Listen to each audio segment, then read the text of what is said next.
Bonjour à tous, c'est Emmanuel pour le French Libertarien, votre podcast hebdomadaire ultra néolibéral. Si vous aviez aimé la LOPSI 2, vous allez adorer le nouveau projet de loi que le gouvernement socialiste a dans sa besace.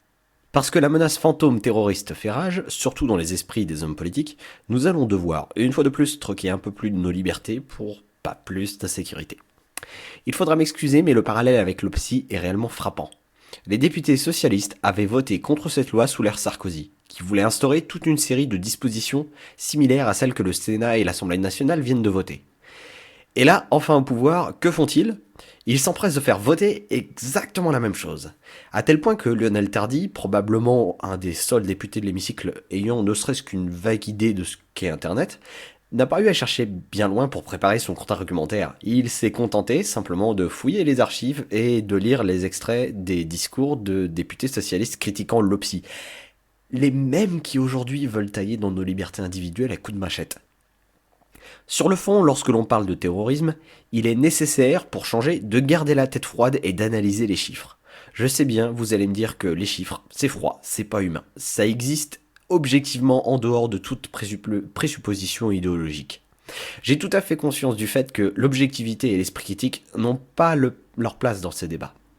Heureusement, nous disposons de statistiques produites par Europol qui donnent quelques éléments d'information très instructifs. Commençons par l'introduction, puisqu'apparemment personne parmi nos chers députés n'a eu la force de faire la moindre recherche.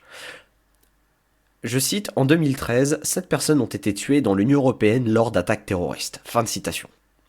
Nous sommes donc en train de débattre d'une loi qui aura des répercussions sévères sur notre système judiciaire. Tout ça parce que l'an dernier, nous avons eu 63 attaques terroristes sur notre sol, sans qu'aucun civil, militaire ou policier n'ait été tué. Si 3 morts justifient un tel arsenal législatif, je n'ose pas imaginer ce à quoi ressemblera la prochaine loi de prévention routière. Notons à l'occasion que le nombre d'attaques terroristes dans l'Union Européenne est en chute libre. Nous sommes passés de 219 attaques en 2012 à 152 seulement en 2013, soit une baisse de 30% sur un an. J'imagine que la situation est devenue totalement hors de contrôle et que cette loi est absolument nécessaire si l'on ne veut pas voir nos chers enfants tomber dans des mains des vilains hackers terroristes pédophiles nazis.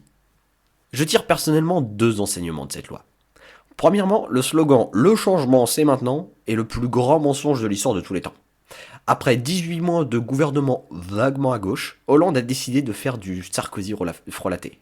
On a du simili-Sarkozy sur la politique économique, du Sarkozy sur l'immigration, et maintenant du Sarkozy sur la sécurité. C'est insultant pour la gauche, c'est insultant pour la droite, et c'est insultant pour la démocratie. J'ai pourtant presque envie de le remercier tant il alimente mes critiques sur la sphère politique.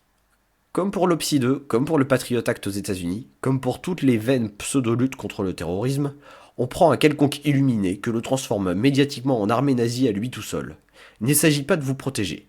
Il s'agit ici uniquement de vous faire peur, de vous faire perdre tout sens critique et de vous faire abandonner vos libertés pour agrandir leur quête de pouvoir égoïste. Il ne s'agit pas de sécurité, il s'agit de contrôle. Comme d'habitude, si vous voulez en savoir plus, n'hésitez surtout pas à vous rendre sur lefrenchlibertarien.fr. Vous pouvez vous abonner et recevoir chaque jeudi un nouveau podcast. Et vous pouvez lire aussi divers articles sur les questions de liberté individuelle.